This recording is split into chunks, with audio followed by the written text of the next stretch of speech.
Coming up in this episode, we struggle with the engine.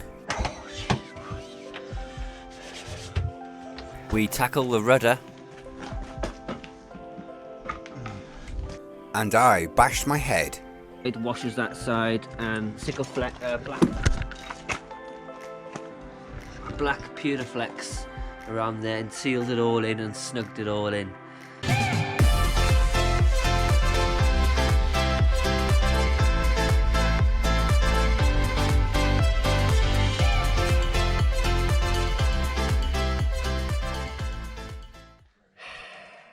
So I just phoned the engineering company.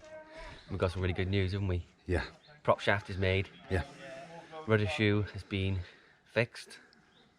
It's all ready to pick up, so we're going to go down now to 10B. Engineered in place, and we're going to go and pick it up. So excited. Hopefully the engine can go back in. Yeah. I'll get the engine in this afternoon. Brand new prop shaft made. Let's go back in the boat now. Just got to take the prop off, taking the nut off. Because this is the wrong way around. Prop's the wrong way around. So the guys, the engineering, put it on the wrong way around, but it doesn't matter. Shoes back. Between board ant and this special material being put in there. It's really tight. So what we're probably going to have to do is just get used to an emery cloth and just go around this, just try and take a little tiny bit of material off to fit in there. But it's good that it's nice and tight. There's no play in it. It should be a-okay. So get this off. I'm going to clean the engine bay, and then start putting the engine back in. Work on it all this afternoon and all evening. And get it all lined up tomorrow. I'm excited.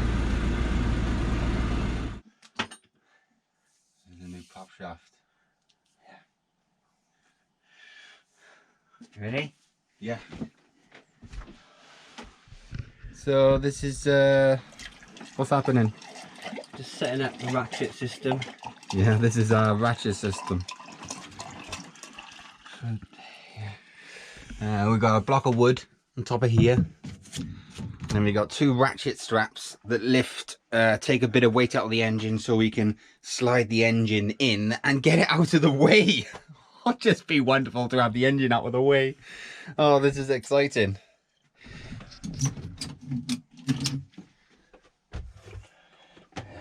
Nice and loose now, isn't she? Yeah. What do we do now?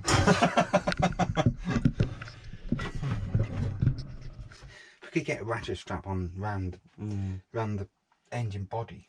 Just lift it up. Plus, if we put some rope around the bottom there, we can try to lift it up. Because he's putting a lot of weight on that thing there. Oh my god, it's off the floor, that. Yeah.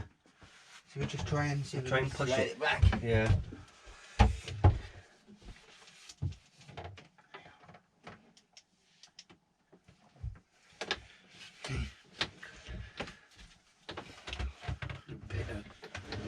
It's easy. A bit at a time. One. Careful now, scraping this a minute. So, okay, in a little bit.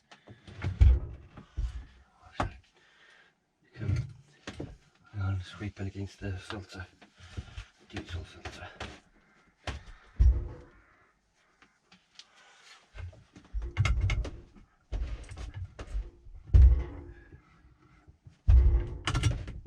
I think we need to readjust the ratchet straps. Yeah, you let them down a bit. They're too high. Yeah, if you can release them a little. Just put the tension back on this. Might be able to slide it in now.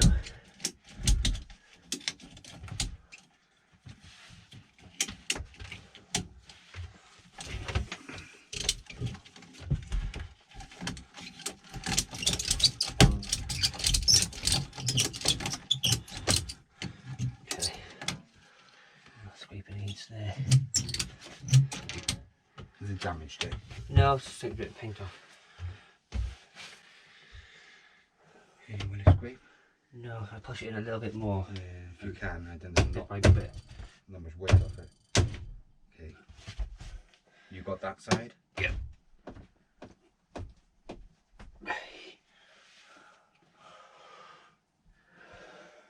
Okay on this side. Do you want me to get to the back of it?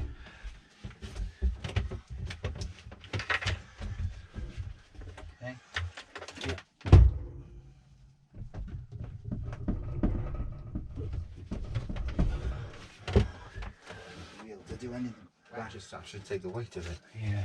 God, that's a good idea. I reckon put that all there. The whole thing fucking over with it.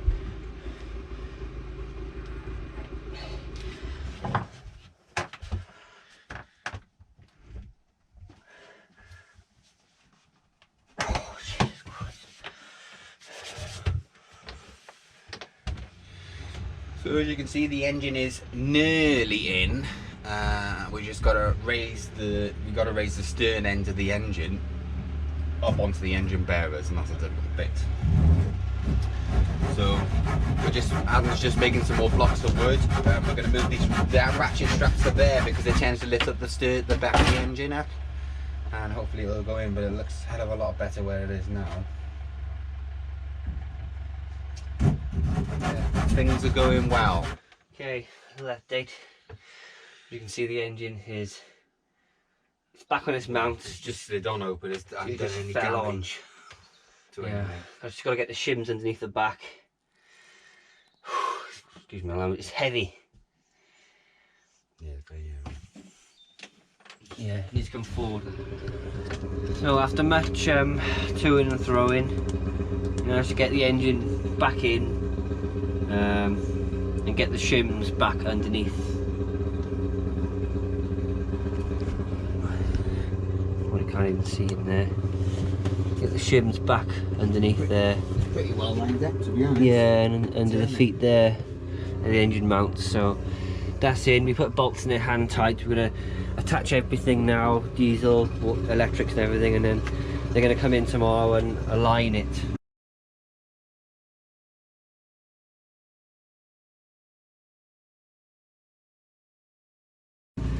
But you've connected the prop shaft to the back of the engine, haven't you now? Yes. So that's done. Just gonna connect everything up. Big old teeth. Yeah, we tried filming as much as we can, but it's difficult really.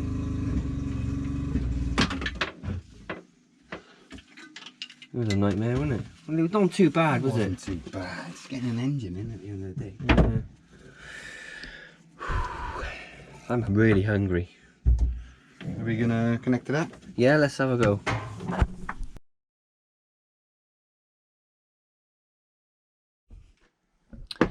So, we're gonna try and bleed the engine fuel system. Okay. Let's steer it over then, shall I? Yep. Oh, Luke, I'm scared. I'm done. Ready? Probably won't work.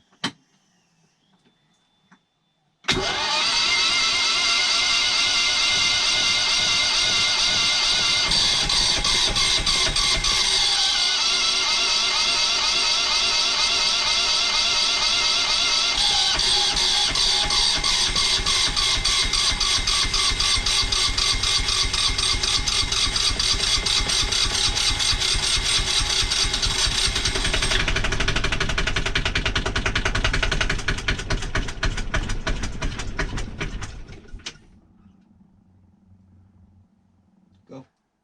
It's still bleeding. See? Yeah.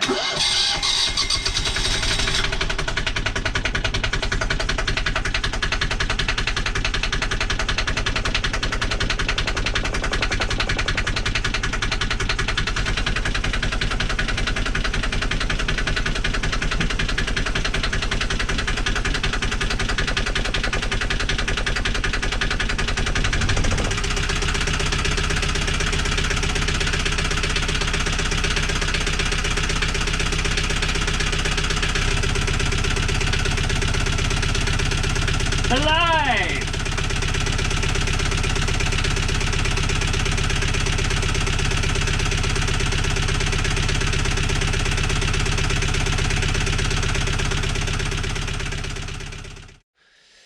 Well, the rudder's nearly ready to go on now. Luke's just greased up the shaft. Yeah. Done a few little repairs to the rudder. What had happened is it was poor application of copper coat. Where I did the original copper coat, the rudder wasn't quite dry enough, and then they put copper coat on there and it caused little bubbles, and we popped one of the bubbles and it was just literally the copper coat paint. So we've done some little repairs and put some more bit of copper coat on there. I think it should be, it's all sealed up now, and when we come back next year we're going to totally strip the rudder back, the fiberglass, and do it all properly and copper coat it all nice. It doesn't look that pretty. We could have, the proper way to do it would have been to strip the whole rudder and do it. It doesn't look pretty, but it's going to do the job. It's sealed up. Yeah. So now we're just going to put it on now. We put the shoe on. We're just going to put it up there and feed it up through there. So we'll have it all on here, I think.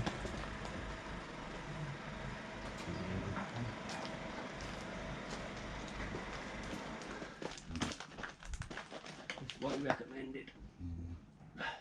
Put some in the bottom of the, just squeeze them in the bottom. So it doesn't bottom. It's what we recommended, just to put silicone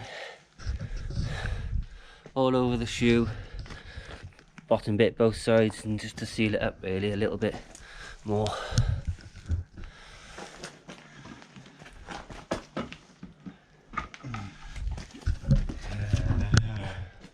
You're right. To go down into the stone, I think.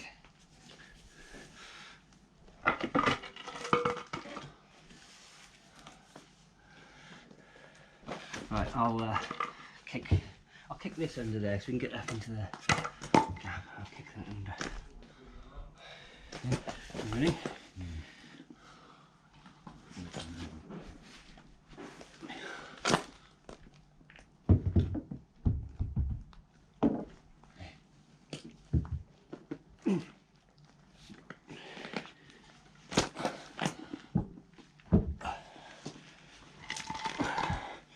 Hey.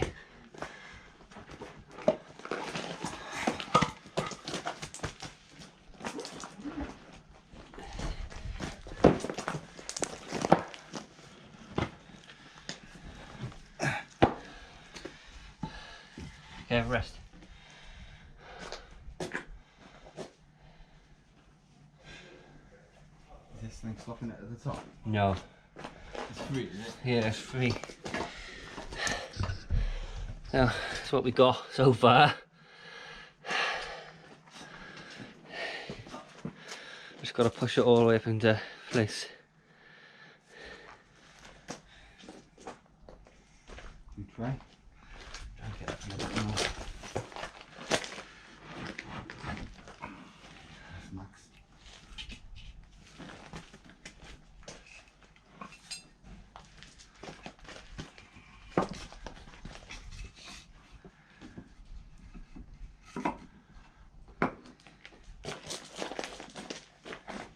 Need to go up a little bit.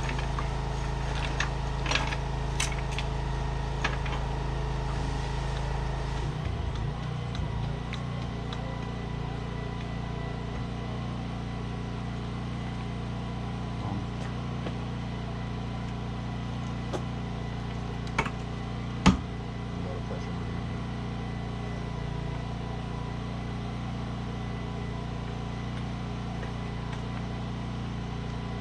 Look more.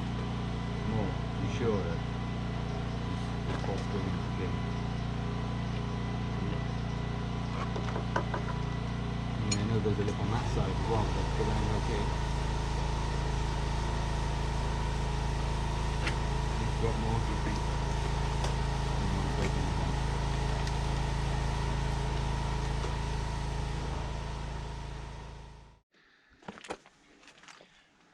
By magic, So, the rudder's on. Yesterday we were fitting the rudder. Well, you can probably see by the look on our faces, we were having a right hell of a job of it. And one of these brass bolts that goes through the shoe and bolts on the other side. One of these completely sheared in two. I mean, they must be 40 years old. Maybe they got a bit of galvanic corrosion on them. yeah. So we got some advice. After one shade, we didn't trust the rest of them. No.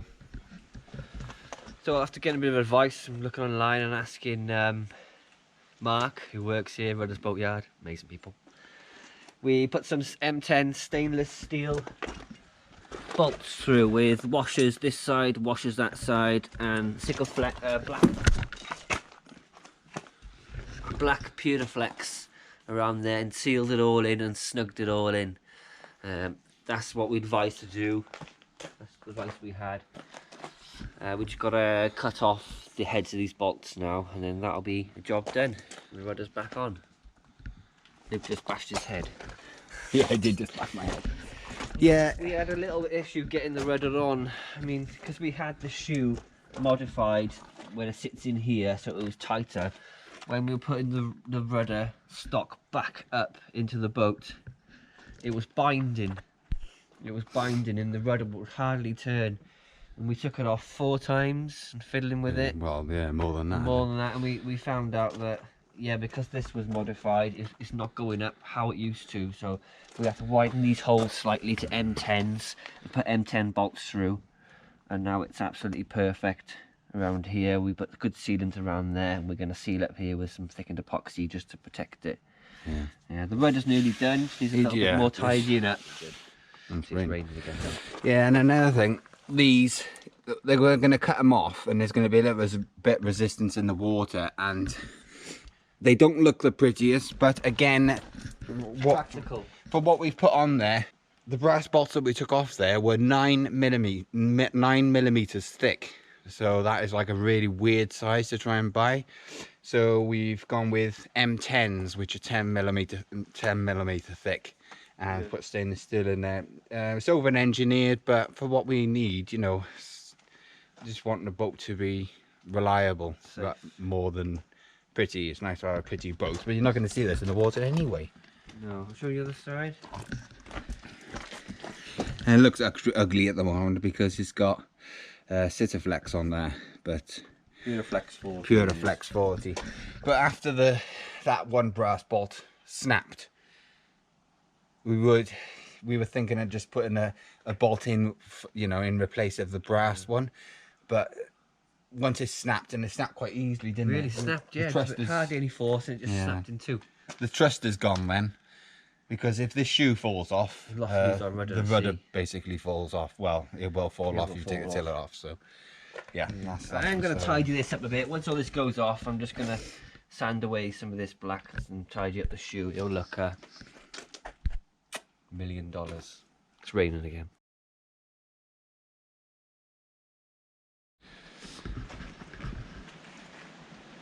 Look at that.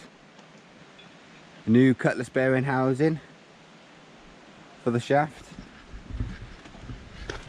The rudder has been copper coated, as you can see.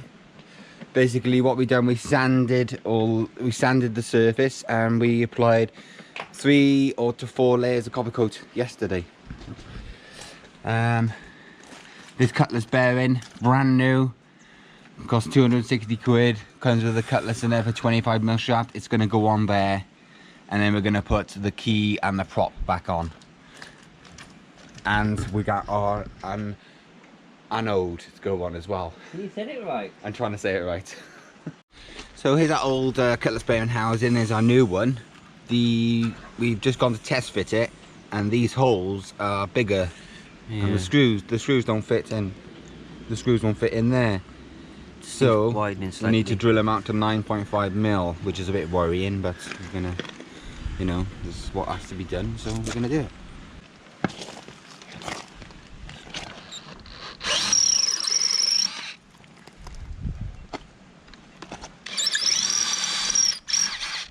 That's it, is it? Yeah.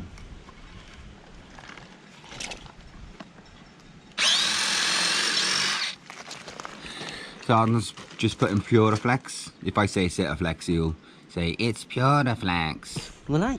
Yeah, you always do. So we're putting plenty of Puraflex on this time.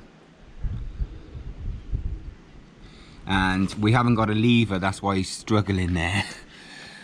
We're going to get a lever tomorrow. We're going into Haverford West. Yeah, we haven't got a gun. A gun, yeah. Unfortunately. We're going to stick it on now, but when we thread it on, it's just going to spread everywhere. Well, yeah, but you know.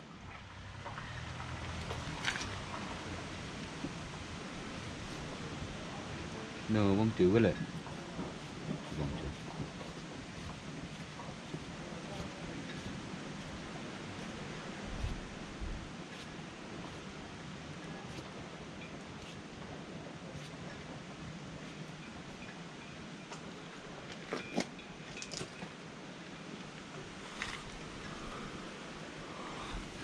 right, isn't it? Yeah. Well, that's screwed on now. Lovely and tight. There's no movement in the cutlass bearing at all. So it was really wobbly, wasn't it? I was just going to Put those into there. grub screws. They're like grub screws. They're just bolts.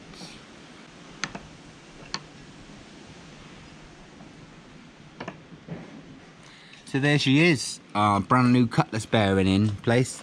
We put the almost like grub screws in there, but they're just secured in screws, and then we just got around with our finger with the Citraflex, Puraflex, to make it a bit more neater. Beautiful. So getting our propeller back on. It goes on that way because that is the wider end. We've got this key. So the key's gone in the metal shaft, and then that goes on there. And then we gotta knock this propeller on enough so we can get the propeller nut on there.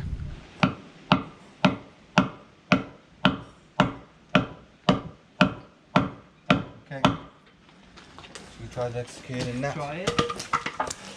Because basically the securing nut is we got a hole in the prop shaft there, and we gotta get a pin that goes on the outside of this nut in one of these grooves.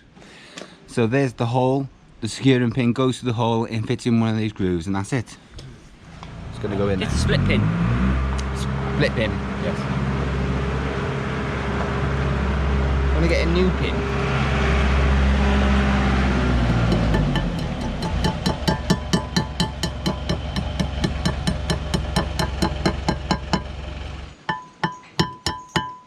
I got you. So then it doesn't turn. Yeah. So that's what it's supposed to look like. So it doesn't turn. Want to split them a little? And then you split the wrong way, but it doesn't matter. It's meant to be side to side, isn't it? It is meant to be side to side.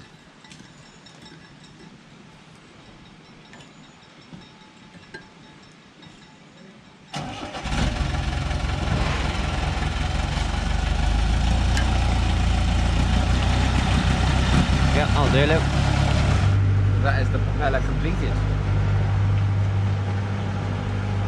Beautiful! I think we could put a little slither on there.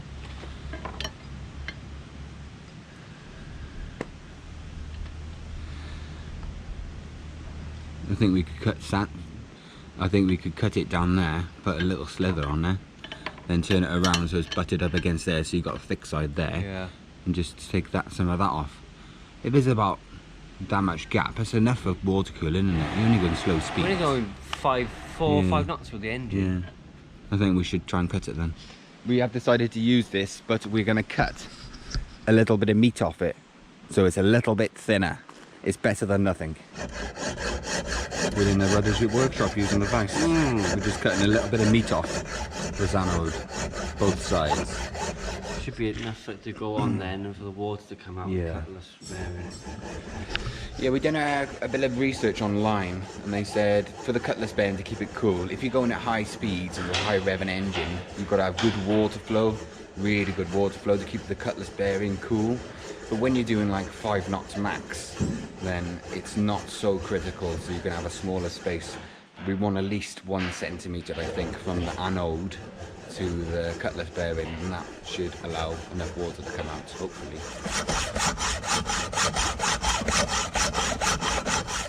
So that is the job complete. Let us know in the comments whether you think this zinc anode is enough clearance for the water to come out of there. We think it is.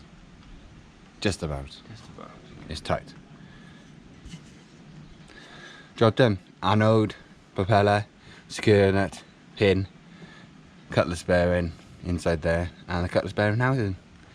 Beautiful. While we were cutting the anode, we got a delivery, didn't we? We did. Off our uncle and auntie. yeah, uncle and auntie. And see what it is? Jeez. One of the best presents ever. Cheese wheel. Thank you so much. Thank you. Really appreciate it. Yeah. You're not having any of this, though, it's for me. Yeah, cheese and crackers tonight. Delicious, eh? Yeah, lovely. Thanks for watching. If you enjoyed this episode, please leave us a like, share, comment, and if you haven't already, subscribe. And a massive thank you to all our amazing patrons for supporting us.